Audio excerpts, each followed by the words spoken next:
Avec plus de 150 braquages, Hugo est le plus grand braqueur du 93. Il a grandi à la cité de la Forestière, à Clichy-sous-Bois. Il est issu d'une famille de braqueurs, son père et ses oncles sont dans le milieu.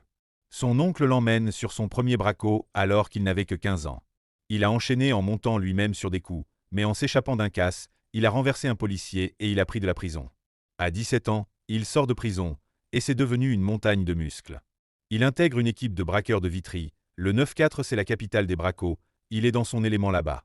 Il se spécialise dans le cambriolage de coffres-forts de magasins. Il coupe les alarmes et les lignes téléphoniques, et il descend dans la salle des coffres en rappel, puis il perce les coffres avec des machines, comme dans les films. À force, il finit par se faire péter.